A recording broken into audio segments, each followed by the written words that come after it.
On the news, President Tinubu gets accolade for pursuing tax reform despite challenges. Mining in Nigeria to shift from just exportation to value chain economic booster. Plus, Nigerian Airspace Management Agency gets approval for more shares on its generated revenue with implementation of the NAMA Act 2022.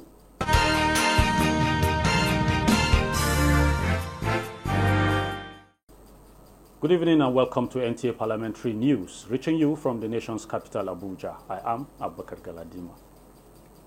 The 2025 tax reform that produced new tax laws have been described as the most audacious in national history, with the President Tinubu giving credit for pursuing the reform with courage despite initial resistance. Former Speaker, House of Representatives Yakubu Dogara, who stated this at the inaugural Distinguished Parliamentarian Lecture of the House of Representatives Press Corps, urged the federal government to ensure transparent implementation of the new tax regime to further enhance public trust. Calling on Mr. President to ensure that he takes no prisoners in ensuring that this reform is implemented and sustained.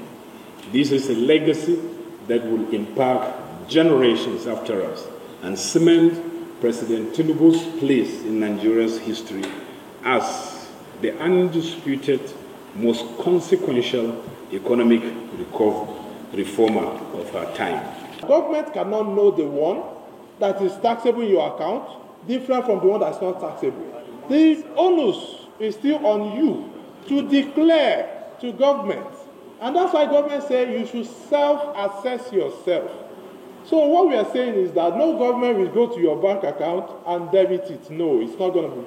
It's not done. The tax appeal tribunal. So within the law that have established these tax laws, we also have inbuilt in it opportunities for Nigerians to be able to appeal and say, no, I disagree, and for Nigerians to be heard. As journalists, the mirror of the society and agenda setters, we believe this forum offers a unique opportunity to unpack these gray areas. The new tax laws are expected to take effect from January 2026. Key players in the mining industry have agreed to drive Nigeria's economy by shifting attention from the usual exportation of raw materials to that of value chain by exploring the nation's potentials in the sector. This reform comes to play at a public hearing on 12 mining and solid mineral-related bills by the House of Representatives Committee on Solid Minerals. National Assembly correspondent Issa Mohammed has the details. The bills include a bill for an act to repeal Nigerian Coal Corporation Act 2004 and enact the Nigerian Coal Development Commission Act, establishment of Mining Development Bank, Mining Communities Development Commission, Lithium Development Commission, as well as the harmonization of bills on Nigeria Institute of Geomining across the 6 geopolitical zones of the country.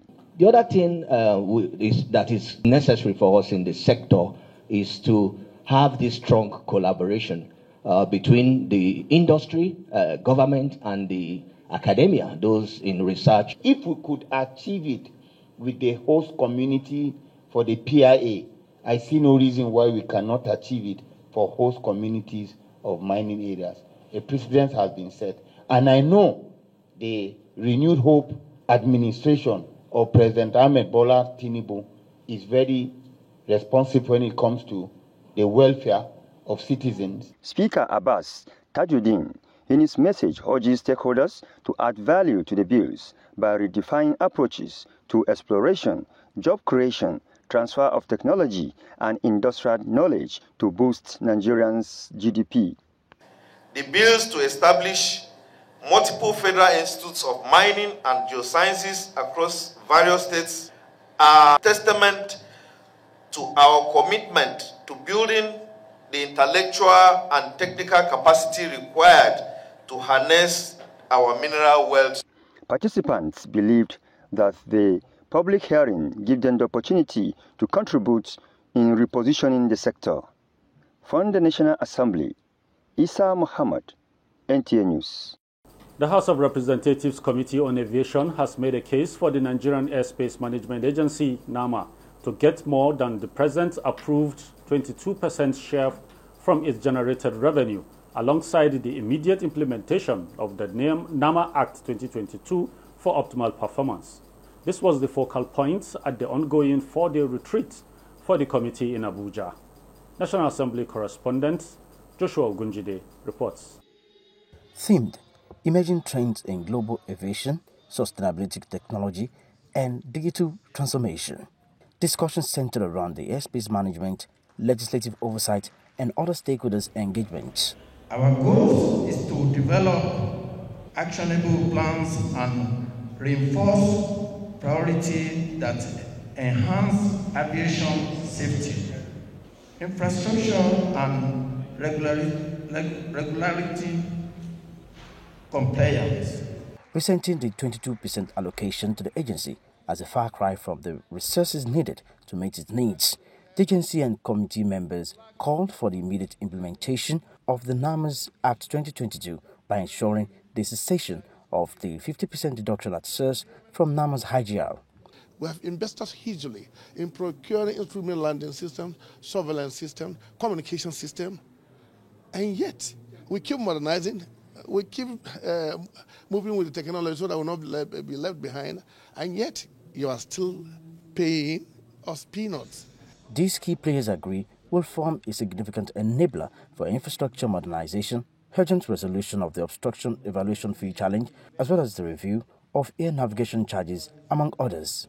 The best thing is for him to go to court, to help the country, so that he can be able to generate the money and be able to put in all these new digitalized equipment where you have from ground to air communication, free communication, freely. You will have a lot of things. Almost all the airports in Nigeria will have ILS. They will have Dopplers, so that there will be perfect takeoff and perfect landing in any thick or bad weather in the country. ICAO is International Civil Aviation Organization. So I related it with the critical elements of ICAO State Safety Oversight System as a tool for any legislative oversight.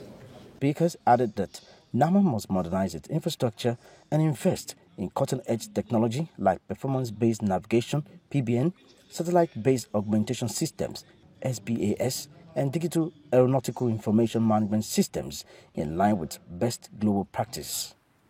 In Abuja, Joshua Ogunjide, NTA News. Constituency project in Nigeria, initiatives led by both the National Assembly and state assemblies, is aimed at bringing development directly to the communities across the country. These projects range from building schools and healthcare centers to provide clean water and rural roads, designed to address local needs and improve grassroots infrastructure.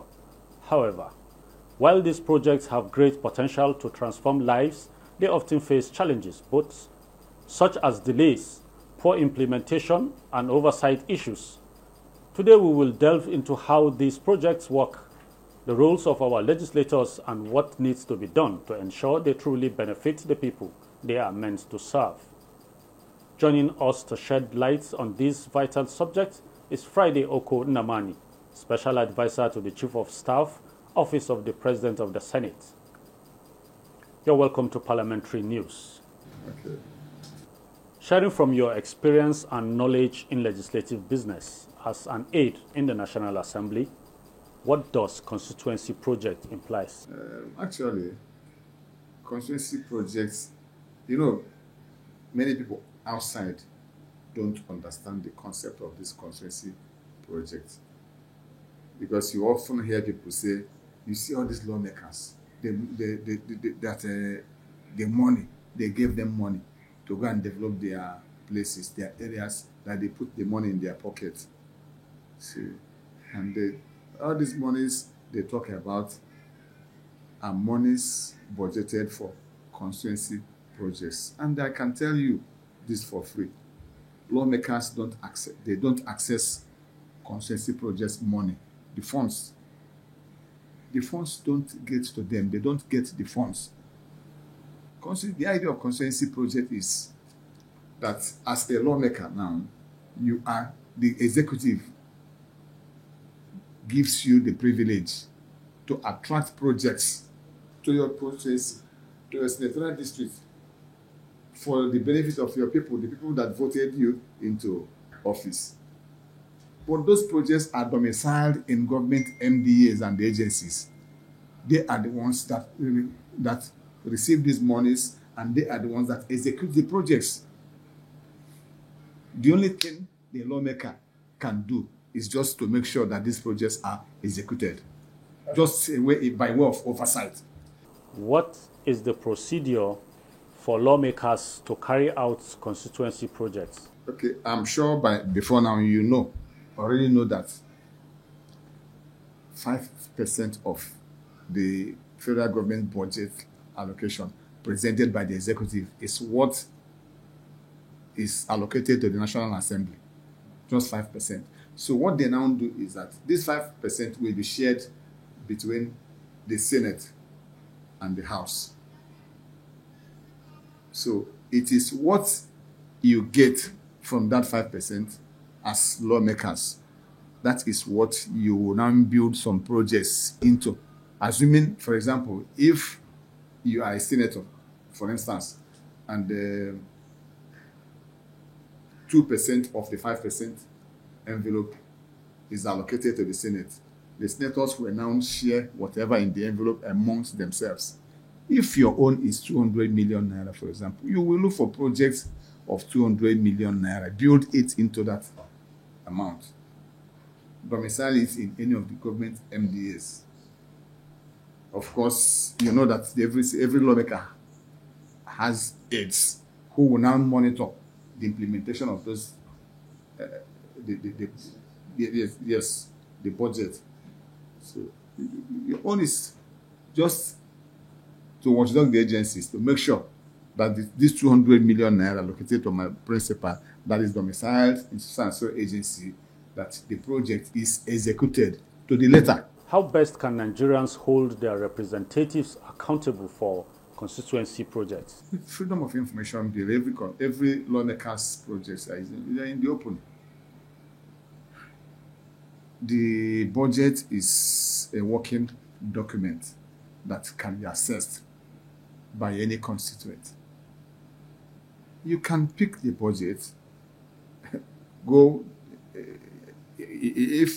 for example, you can even do it online.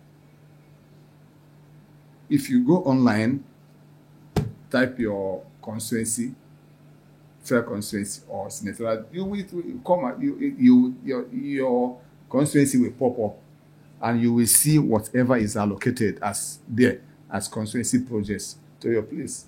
You just mentioned computer literacy. What of the aged Nigerians or out-of-school young ones that are not ICT literates? It is not possible for you to come in a whole federal constituency or senatorial districts and everyone there is not computer literate. There will always be people who are and who are not computer literate. All of us cannot read. All of us cannot write. The ones that can read and write will do the findings for these ones that cannot read and write. Thanks for your time and insight, Friday Oko Namani, Special Advisor to Chief of Staff, Office of the Senate President. My pleasure. The National Assembly Service Commission has approved the appointment of Mr. Emmanuel Odo as the acting clerk of the Senate. In a statement, the Commission explains that the appointment was communicated in a letter signed by Dr. Savio Onyekere, the Executive Chairman of the National Assembly Service Commission.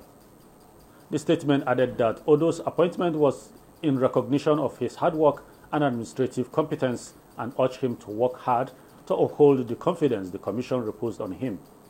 Prior to this appointment, Mr. Emmanuel Odo was the Deputy Clerk, Senate Administration. We now take a break. When we come back, the news continues. Don't go away. The Senate President, His Excellency Distinguished Senator Godswill Akpabio, GCON, cordially invites the pleasure of the Senate leadership, distinguished senators, Honorable Speaker, House of Representatives, Dr. Tajuddin Abbas, GCON, leadership and honorable members of the House of Representatives, the APC National Chairman, Professor Natangwe Goshwe Witilda, and his National Working Committee, all ministers, all state governors, family, friends and associates to the wedding party here of Honorable Nasiruddin Abdulaziz Yari Abubakar, Jagaban Mafara, and Safia Shehu Idris. Special guest of honor, His Excellency President Bola Ahmed Tinubu, GCFR.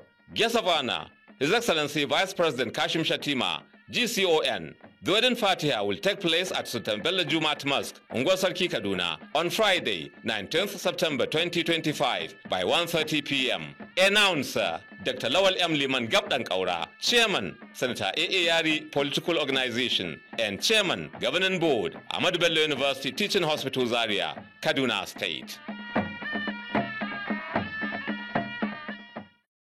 Welcome back.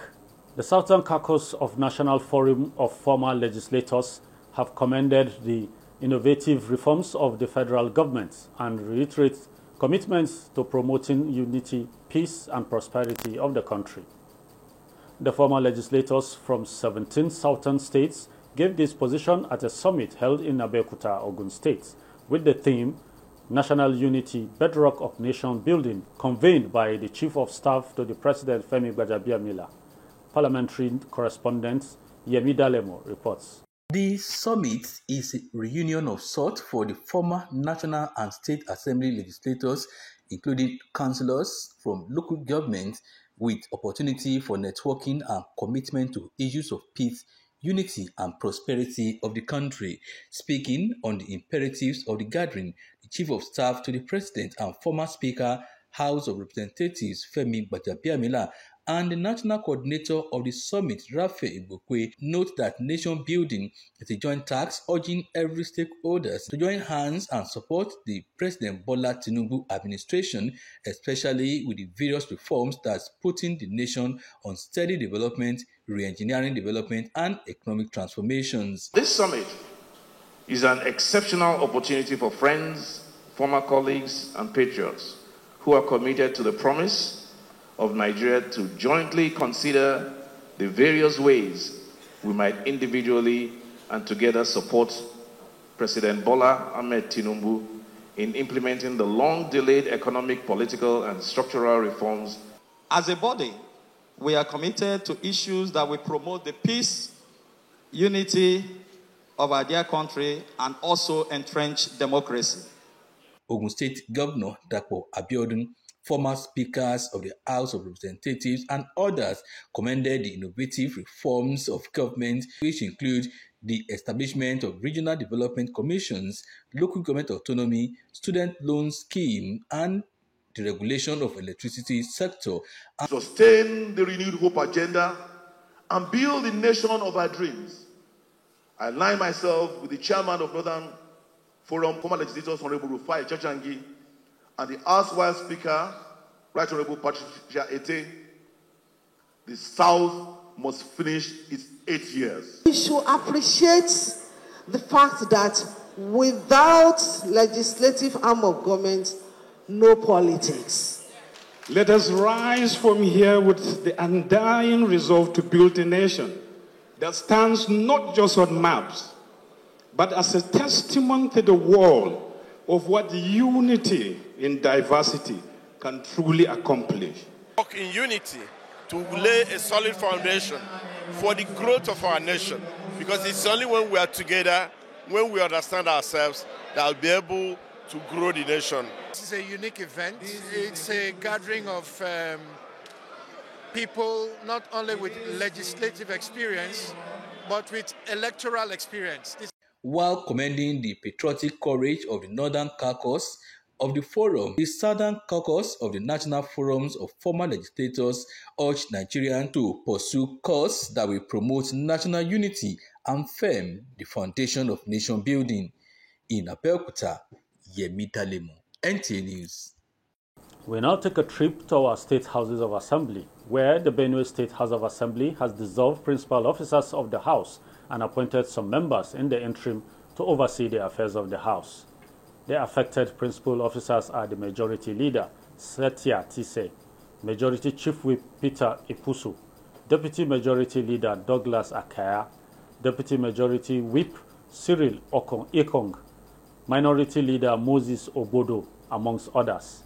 Assembly Correspondent Grace Anyelewa Achekpa reports. The new principal officers include Thomas Dugeri, Majority Leader, Abraham Jabi, Deputy Majority Leader, Abu Umaru, Minority Leader, and Sefas Diako, Deputy Minority Leader. Others are Cyril Ekong, Majority Chief Whip, Simon Gabu, Deputy Majority Chief Whip, Samuel Gigi, Minority Chief Whip, and Moses Egbodo, Deputy Minority Chief Whip. Speaker of the House, Alfred Mbega, while announcing the names of the new principal officers, says the change takes immediate effect. Apart from the Speaker and the Deputy Speaker, starting from Majority Leader down to the rest, it should be dissolved. Say aye. Aye. Those against the bills. In another development, 3 bills were debated on, scaled through third reading, and passed into law. HB 51, a bill for law to amend the College of Education Personnel Law and for purposes connected therewith 2024, and HB 52, a bill for law to amend the College of Education with law and for purposes connected therewith 2025 be confirmed as a law. Pass it to law, say aye. Aye. Those against say nay. The both bills have been passed into the law. Again, the House also debated on the report of the House Standing Committee on Higher Education on HB 21, a bill for law to amend the Reverend Father Moses Osho Dasu University Law 2020 and other matters connected here with 2024.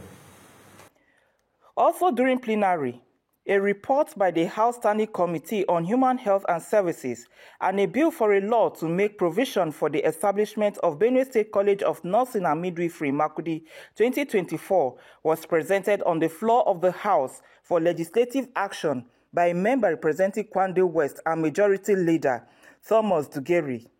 In Makudi, Grace Anyalewa, Ichekpa, NTA News. Towards utilizing the state's abundant human capital and to reduce unemployment, Kano State House of Assembly has passed a resolution to review the moribund 44 tailoring and garment training centers in all the local government areas. The decision was reached after Representative Salisu Ibrahim Muhammad from Dogua prompted the House on the current state of the Garments Institutes at Folgoren Daji. Samira Hamis Sushira reports that the House Committee on Hajj also presented its reports on the 2025 exercise. The tailoring and garments clusters in Kano State were established across all the 44 local government areas by the administration of Governor Rabiu Musa Kwankwaso to engage youths in practical skills for self-reliance. However, most of the facilities are underutilized, but in Dogua local government area, as explained by Representative Salisu Ibrahim Muhammad, all the equipments are intact under the watch of a patriotic citizen. His motion prompted the lawmakers to unanimously agree on the need to revitalize the tailoring clusters after a careful inspection by the Committee on Commerce to submit their report to the House in 2 weeks. See, an idle mind is a devil's workshop. So I feel whoever initiated this program of training in garments and tailoring did a very good job, and we should not allow this equipment to continue to rust. The development, the House Committee on Hajj has presented its findings on the recently concluded exercise, commending the efforts of the state and national boards, while emphasizing on the importance of subsidizing rate of international calls and data by the relevant body, reducing the duration of the exercise to a maximum of 30 days, and amending the edict that established Kano State Pilgrims Welfare Board in line with global best practices. Committee members do a lot of compiling this report, especially if the report at the right time, because this time the beginning of preparation of 2026 Hajj. Earlier, the House has adopted the motion of Representatives Zubair Hamza Massoum for the construction of a bridge along Sitti Zamba Road in Smaila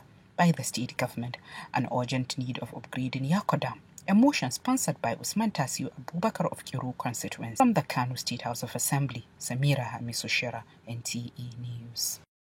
Lagos lawmakers have summoned the head of service of Lagos State over the continued trend of political appointees assuming office without the mandatory screening and confirmation by the House of Assembly. This followed a motion by the Deputy Chief Whip titled Need for Government Appointees to Appear Before the House for Confirmation at the plenary in Lagos. Musa Toilet has the details.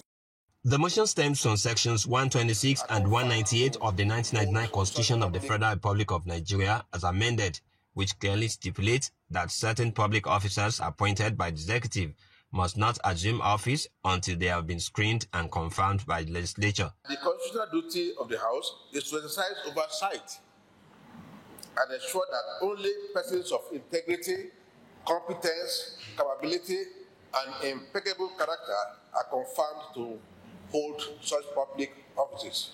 The House also observes that some governing board councils, general managers, managing directors, chairmen, and members of boards appointed by the governor have commenced operation without the confirmation of the House. Lawmakers viewed the situation as serious violation of constitutional provisions and extant laws, which negates the principles of separation of powers. What we discovered during the process is that some of them are even operating without laws. For example, Lagos State's Planning and Environmental Monitoring Agency, they are operating without law. We have some government agencies where government ties our commitment in terms of bonds and documents. And sometimes when they are called to the House for confirmation or for oversight, they let us understand that they are not under us and we cannot conduct such supervision.